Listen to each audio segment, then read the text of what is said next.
Hello friends. सर्वप्रथम आप सभी को नव वर्ष की ढेर सारी शुभकामनाएं और बधाई। उम्मीद करते हैं कि इस साल आप सभी को और ईश्वर से प्रार्थना करते हैं कि आपका जो भी गोल हो वो अचीव हो जाए, आपकी सफलता सुनिश्चित हो इस वर्ष में, क्योंकि इस साल भी बिहार शिक्षक भर्ती की अच्छी खासी वैकेंसी होने वाली है। तो और इसी कड़ी में हम बात करने वाले हैं कि TRE 4 में जो आपका वैकेंसी PRT पे आने वाली है, क्या जो प्रधान शिक्षक की जो हाल ही में बहाली हुई है, तो उसमें जो है सो 36,947 पद पर प्रधान शिक्षक का रिजल्ट हुआ है। तो क्या PRT में इतने सीट जो है प्रधान शिक्षक वाला ऐड होगा?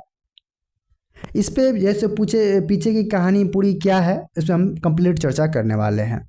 जो भी कैंडिडेट TRE 4 से संबंध रखते हैं उनके लिए वीडियो महत्वपूर्ण है, अंत तक जरूर देखेंगे, सारी जानकारी को समझेंगे, एक एक करके हम सभी चीज़ों पे बात करेंगे। सर्वप्रथम मैं आपको बता देना चाहता हूँ, आपको याद दिला देना चाहता हूँ कि आप सभी को अगर ज्ञात होगा तो आपको जानकारी होगा कि आखिर प्रधान शिक्षक जो है सो कौन लोग बने हैं। क्या नए अभ्यर्थी बने हैं? तो बिल्कुल नहीं। इसमें केवल वैसे जो है सो यहाँ पे प्रधान शिक्षक बने हैं जो पहले से शिक्षक थे, कार्यरत थे।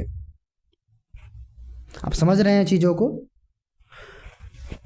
तो वैसे शिक्षक जो है सो बने, तो ये पहला डॉट आपको क्लियर हो गया। केवल शिक्षक बने हैं, नए अभ्यर्थी यहाँ पे शामिल नहीं हुए हैं जो टीचर नहीं थे ऑलरेडी। यहाँ पे दूसरी बात दे दें कि प्रधान शिक्षक का जो आपका 36,945 सीटें जो है सो यहाँ पे जो रिजल्ट हुआ है इसमें, तो क्या इतने सीटें पे PRT में वैकेंसी आएगी? तो यहाँ पे देखिए, आप सभी को पहले पता होगा कि हेड टीचर जो है सो सभी विद्यालय में एक थे, एक हेड टीचर तो सभी विद्यालय में थे, ठीक है। दूसरी ओर बात करें कि जो है सो आप नए से जो है तरीके से जो BPSC चयनित होके गए हैं, तो वो भी जैसे विद्यालय में जाएंगे, लेकिन उसको रिप्लेस कर देंगे। यानी जो पहले से टीचर थे किसी भी जैसे यहाँ पे जो वरीयता के क्रम में बनाया जा रहा था, आप सभी को ज्ञात होगा कि जो हेडमास्टर चले गए या फिर जैसे उसको जैसे यहाँ पे रिटायर हो गए, तो उसमें जो सीनियर जो है सो रहते थे उनको हेड टीचर बना दिया जाता था, यानी प्रभारी प्रधान जैसे अध्यापक के रूप में आप जो जानते हैं।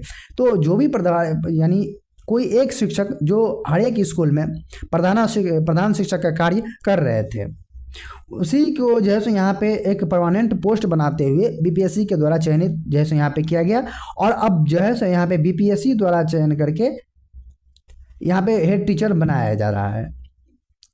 अब उसी कड़ी में देखिए, वैसे शिक्षक जो पहले से थे हेड टीचर और वो एग्ज़ाम दिए हैं और हेड टीचर जो है सो मान के चलिए हेड टीचर के लिए एग्ज़ाम दिए हैं, तो अब जो है सो यहाँ पे परमानेंट हेड टीचर वो हो जाएंगे। अगर कोई हेड टीचर थे और वो एग्ज़ाम नहीं दिए थे, अगर उस स्कूल में जो है सो जो BPSC द्वारा चयनित हेड टीचर को भेजा जाता है, तो जो पुराने हेड टीचर है उसको यहाँ पे जो है सो नॉर्मल शिक्षक बन जाएंगे और ये हेड टीचर बन जाएंगे।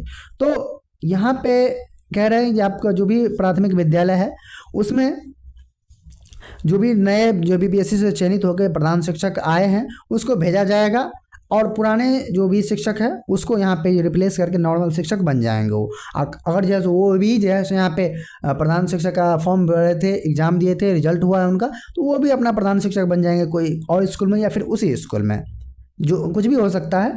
तो उसी स्थिति में आप देखिए कि सीटें यहाँ पे खाली नहीं हो रही है, क्योंकि अगर जो है सो मान के चलिए नए शिक्षक जो आप एक नए शिक्षक के रूप में काम कर रहे थे, पहले एक विद्यालय की मैं बात कर रहा हूँ जिसकी विद्यालय A नाम का विद्यालय है, उसमें एक शिक्षक जो है सो यहाँ पे शिक्षक के तौर पे कार्य कर रहे थे, लेकिन उसका हेड टीचर का एक एग्ज़ाम दिए हैं और वो एग्ज़ाम दे करके जो है सो हमें क्वालिफाई करके जैसे उस स्कूल में जाते हैं।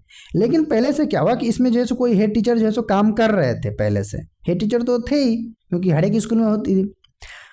अब यहाँ पे जब ये शिक्षक हेड टीचर बन के जाएंगे इस स्कूल में, तो स्वाभाविक है ये शिक्षक जैसे, क्योंकि दो हेड टीचर तो होंगे नहीं, ये हेड टीचर फिर शिक्षक बन जाएंगे।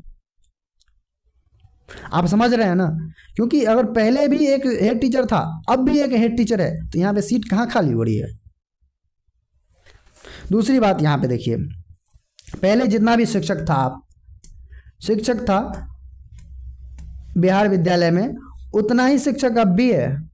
अब और जैसे आप TRE का ऐड नहीं करें, तो TRE की बात ऐड नहीं करना है आपको, अगर रेशियो लेंगे तो उतना ही है, क्योंकि हेड शिक्षक पहले भी था अब भी है, पहले भी एक था और अब भी एक है।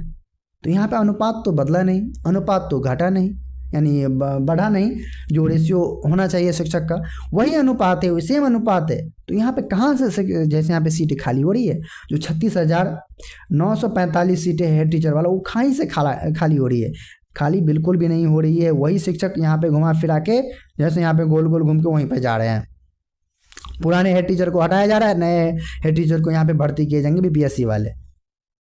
तो ये भ्रम में जो भी कैंडिडेट थे कि क्या पीआरटी में जो है यहाँ पे 36,947 पद जो हेड टीचर वाला खाली हुआ है, यानी जो हेड टीचर बन गए हैं, तो क्या उसका पोस्ट पे पीआरटी का जो नई टीआरई 4 में आएंगे ऐड होंगे? तो बिल्कुल नहीं, ये कोई पद ऐड नहीं होंगे, बल्कि जो बैकलॉग की सीटें हैं जो नई सृजित की जाएगी वो सीटें ऐड होगी। और बैकलॉग की सीटें भी पीआरटी 1 में, यानी पीआरटी में 1 to 5 में बहुत सारे सीटें हैं, क्योंकि लगातार जो है सो पीआरटी वाले टीचर जो है सो अपर क्लास में सेलेक्ट हो रहे हैं और वो इसको छोड़ते हुए आगे बढ़ रहे हैं। और स्वाभाविक बात है पीआरटी में जो है सो आपका जो है सो शिक्षक भी ज़्यादा होते हैं, विद्यालय भी ज़्यादा है, तो कहीं ना कहीं यहाँ पे इसमें सीटें की संख्या काफ़ी ज़्यादा है। अब बात करते हैं कि टीआरई 4 में कितनी सीटें आ सकती हैं। फिर मैं आपको एक मोटा मोटी आंकड़ा जो अभी बता रहा हूँ, उसी के अप्रॉक्स में बता रहा हूँ अभी, कि 30 से 35 हज़ार के आसपास में जो है सो आपको टीआरई 4 में भी 1 to 5 में सीटें देखने को मिलेगी। और पूरी तरीके से अच्छे तरीके से गणना की जाए, सीटों को लेकर कैलकुलेट किया जाए, तो इतना सीटें आपको देखने को मिला। टीआरई 1, टीआरई 2, टीआरई 3 आप देखेंगे सीटों की जैसे यहाँ पे भरमार है, और लगातार जो है इस बार भी सीटों की संख्या कम कर दी गई है टीआरई 3 में रिजल्ट देते समय। तो वहाँ पे भी और नई सृजित जो कि कर दी जाए अगर, तो निश्चित रूप से और भी यहाँ पे सीटें बढ़ेगी। तो इसी के आसपास में जो है सो यहाँ पे अप्रॉक्स में आपको सीटें रहने वाली है। और उम्मीद करते हैं ये भ्रम में जो भी छात्र थे कि 1 to 5 में आपको इतने जो हेडमास्टर वाला जैसे यहाँ पे सीटें ऐड होगी हेड टीचर वाला, तो वो ऐसा नहीं है। इसके पीछे की क्या कुछ कहानी है आप सभी को समझ में आ गया होगा, उम्मीद करते हैं। बाकी इस विषय पे आप क्या सोचते हैं? क्या आपके पास जानकारी कुछ नया है, या फिर जो है सो आप इस मामले को कैसे देखते हैं? अपने राय सलाह सुझाव कमेंट्स में जरूर साझा कीजिएगा। इस रिगार्डिंग और भी अगर आप जो है अपडेट चाहते हैं, कोई जानकारी चाहते हैं, वो भी आप अपना कमेंट्स कर सकते हैं। बाकी इस चैनल पर नए पुराने हैं, सब्सक्राइब नहीं किए, सब्सक्राइब कर बेल आइकन ऑन कर लीजिए, ताकि आपको समय सही जानकारी हमेशा मिलता रहे। बाकी वीडियो पसंद आया लाइक शेयर जरूर कर दीजिएगा, अपने दोस्तों के साथ जरूर साझा कीजिएगा। इस वीडियो को देखने के लिए बहुत बहुत धन्यवाद। आपका दिन शुभ हो। फिर से एक बार नए साल की आपको ढेर सारी शुभकामनाएं।